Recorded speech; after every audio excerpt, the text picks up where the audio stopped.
Hi there, I'm Vincent Boss and I provide dating and self-improvement advice. And in today's podcast, we're going to be discussing how to attract an avoidant. I provide audio coaching to help people try and get their ex back or get a new girlfriend or boyfriend. Check out my website for more details. www.dateme.tips. Please check your spam and junk folders if you are expecting an email from me. So now let's get back into today's podcast. And today we are discussing how to attract an avoidant. Sometimes the person you want to attract can seem cold emotionally and closed off. This might be your ex, or it could be someone you have only just met. Either way, there is a chance that this person has an avoidant attachment style. In today's podcast, I discuss 3 points to consider about how to attract an avoidant. So let's get straight into this, and point number 1 is attachment styles. So first of all, we need to discuss attachment styles. Now, although everybody can have their own take somewhat on attachment styles, I'm going to be giving a brief overview, in my opinion, of how the main attachment styles can be explained. I'm not going to go too deep into this. I'm not going to go too much into the jargon. I'm just going to try to make this as simple and in its most basic form in reality to try to understand, so you can just oversee the basic concept of attachment styles. And this will help you then see, as we move through today's podcast, about how you can best increase your chance of trying to attract someone who has an avoidant attachment style. So first of all, we're going to speak about the attachment styles. We're going to be speaking about the main attachment styles. Like I said, I'm going to try to reduce the jargon and just get into the basics. So let's just begin with this. So somebody who has a secure attachment is considered to have the healthiest style. As children, they would seek and receive comfort when frightened, and as adults, would be comfortable sharing their feelings and emotions. Children feeling secure can separate from their parents in a healthy way, and this would mean that as adults, they are likely to have trusting, lasting relationships whilst having higher self-esteem. Now, of course, when we say this, we are generalising to some degree, as when I speak about the next attachment styles on this list. We're speaking first of all about the best, you may say, attachment style, secure attachment. But you have to understand that although secure attachment will give you the best chance of having a long-lasting, stable relationship, it doesn't mean that you will. It doesn't mean that two people with stable attachment styles are going to stay together forever. There is a lot more to it than that, and I would suggest that my theory of romantic emotional attraction is more along the lines about if, when, and why a potential breakup may occur. But when we are looking at people with secure attachments, this means that they have secure attachment from their parents, from their caregivers, who generally speaking, most people would be their parents, if not the people that they were brought up by. Their caregivers gave them that opportunity to be in a safe, secure environment, and this enabled them to grow into adulthood, to have those same attachments in a healthy way with romantic interests. So as you will see throughout this, childhood has a huge importance and connection to adulthood. So basically, the way we were treated by our caregivers has a huge impact on how we can have romantic relationships later on in our adult life. But if you have a secure attachment, you have the best chance of having a long and stable relationship, because you are more likely to be able to deal with, you might say, the bumps in the road that a relationship can throw out there at you. You'll be calmer, you'll be stable, you will be secure. Now, the characteristics of somebody who has an anxious attachment style are the results of inconsistent parenting. This results in high anxiety and neediness in later adult romantic relationships. Never knowing where love and affection might be shown as a child results in clingy behaviour as an adult. being obsessive over perceived changes in a relationship is also connected with people who had an anxious attachment style developed during their childhood. If a relationship ends as an adult, these people are more likely to find it much harder to cope with compared to somebody who has secure attachment. So when we are speaking about people with anxious attachment styles, you can see how this creates anxiety in later adult romantic relationships. Being anxious by not knowing if care and attention is coming as a child shows that as an adult, you also have that same fear. You don't know when it's coming, you don't know if it will happen again, and this creates anxiety. But now we're going to be speaking about the main concept of today's podcast, because now we're going to speak about the avoidant attachment style. And the avoidant attachment style is developed from unavailable or rejection in parenting. Now, this can happen to differing degrees. This could happen in a very serious way indeed, or it might not be something that you look back on and think, yeah, I was definitely rejected. You might think you had a very standard upbringing, but if you really analyse the past, you might come to the conclusion that yes, there was unavailable or rejection in the parenting that you received. So this can lead to somebody having problems with intimacy as an adult and not wanting to invest in social or romantic relationships. If a caregiver ignores their child's needs, this can be linked to them being closed off as adults, not wanting to share thoughts or feelings, and being uncomfortable with closeness within a relationship. So in today's podcast, we're talking about how to try and attract an avoidant. And this is what we're speaking about, people who have an avoidant attachment style. If the parenting was unavailable, or if the parenting was a rejection, you might say, then this will mean as an adult, these children who become the adults, these people find it much harder to share intimacy, share closeness with their adult romantic relationships because they're not used to it. They're not used to it as a child. They didn't create a secure attachment style. Instead, they have an avoidant attachment style. And this is why it can be very, very difficult. So if you're thinking about trying to attract an avoidant, you're looking at somebody who is closed off emotionally. There's somebody who doesn't really invest or showcase their feelings as much as other people. You might think, yes, I know my ex sounds like an avoidant, or this person I've just met for the first time sounds like an avoidant, or myself am an avoidant. You might think these things. Now, you really want to be speaking with a professional to really do this type of diagnosis. You shouldn't really self-diagnose. What I'm just trying to give you here is a flavour about the attachment styles and about how you might understand what they mean, where this means they've come from in their past, and how it connects with the future. So now let's get into point number 2 and the second point of today's podcast about how to attract an avoidant. And point number 2 is what to avoid. So now we've spoken about the attachment styles, the main attachment styles you might say. We're now looking at what to avoid when trying to attract somebody who has an avoidant attachment style.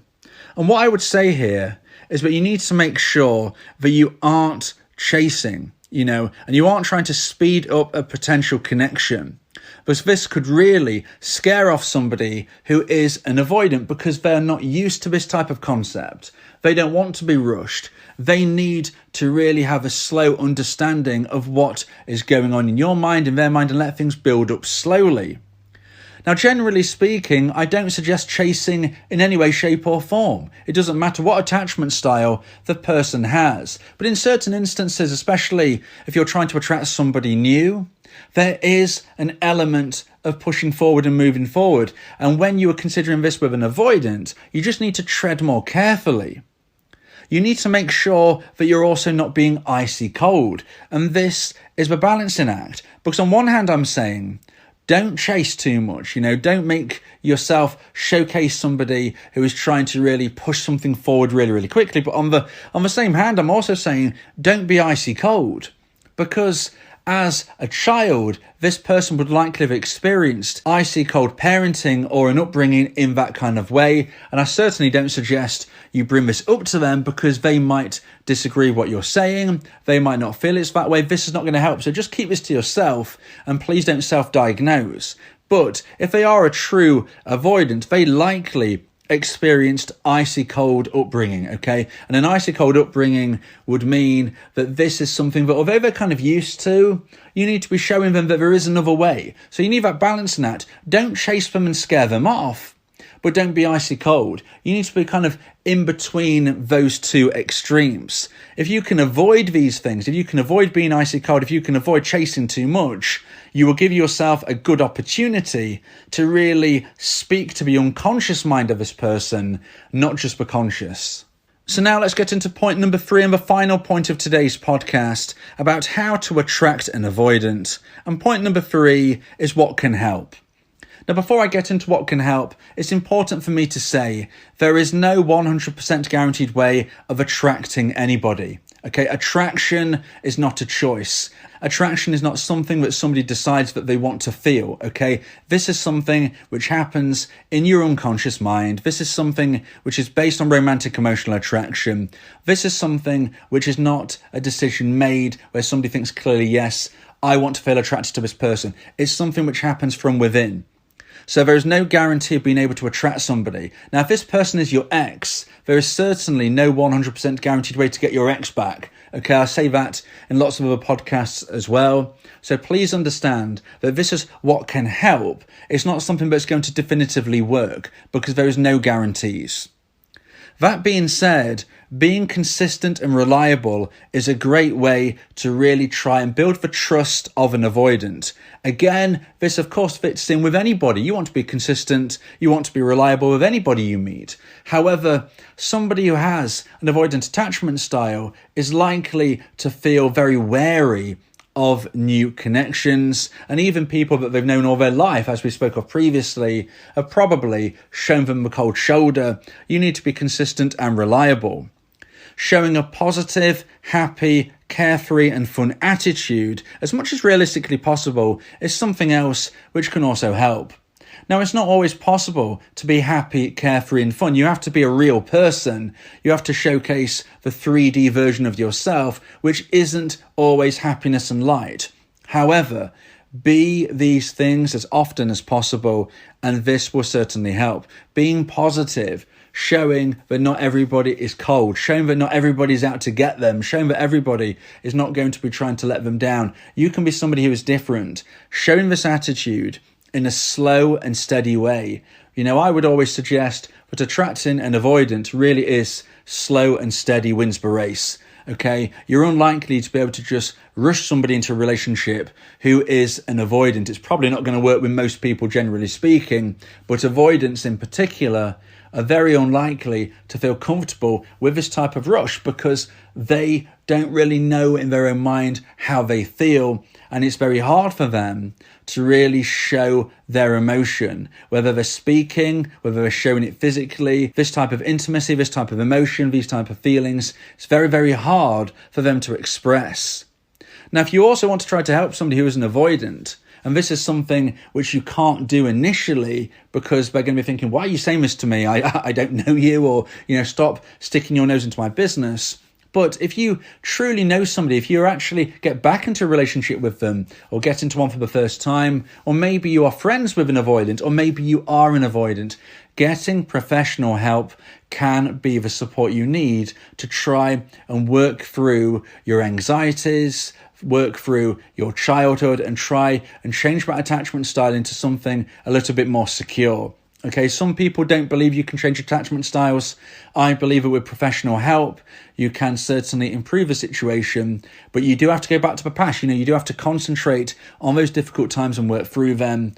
This is how we move forward. The key to the future is often found in the past. So always remember that. But please, if you're meeting somebody for the first time, or if this is your ex, for instance, don't say to them that you need professional help, because that is not going to help. They are going to be finding that very rude, and you making assumptions about them. This is not going to be seen as something that they are likely to feel good about. So please be very careful. If you ever mention this, you need to either be in a very secure, steady relationship relationship with them, or it has to be somebody maybe you just know on a platonic level. That is something that you shouldn't be saying when you want to try and attract somebody, because it's going to be quite off-putting. However, people who want to try and improve their future due to their attachment style difficulties do really need professional help at some time. Now, probably the most important thing that can help in trying to attract an avoidant is giving space and not chasing. Like I said earlier on, we need to be making sure that you're not being icy cold. Okay, it's about trying to get that consistent balance. So I'm not saying be icy cold, but also make sure you give space and make sure you are not chasing. Because if you do these things, if you chase too hard, if you don't give them space, they're going to feel smothered. And somebody who is an avoidant is going to find that very, very uncomfortable. They're going to just switch off. And you'll probably think, wow, they've got a very shallow set of feelings. Maybe you've been dating for a while. Maybe you was in a relationship and they've just gone cold on you. And you might think, well, how is this possible? Well, there are other reasons other than them being an avoidant. I've spoken of a podcast about how breakups take place. People lose romantic emotional attraction. They can seem cold. So not every cold person is an avoidant. However, we have to consider the fact that they may be an avoidant. Somebody who can have a very shallow set of feelings, you might say, because they can't express themselves, could be an avoidant. They might not really have shallow feelings, but they just might not be able to express themselves and get those feelings out to you. So you don't know exactly what's going on in their mindset, but please make sure, give them space, don't chase, don't be cold, but don't chase them, and allow them to try and understand that you are a reliable, caring, positive person who isn't going to let them down. And if you do this without chasing, giving them a space, letting them come to you after you show yourself to be this great person, then you stand every opportunity of attracting an avoidant. If you believe that this podcast has helped you, then please consider buying me a coffee. The link to do so is in the description. Yeah, if you miss your ex, we can help with that. Help you get him back, or we can help find you someone else. Yeah, Vincent, the relationship coach, giving you some insight, bringing you a new approach. DateMe.tips, go and check the site, giving you advice, helping with your love life. Get your ex back, or move to the next. Ain't no sweat, Vincent got you. Finding love ain't no problem. Yeah, DateMe.tips, check it out now.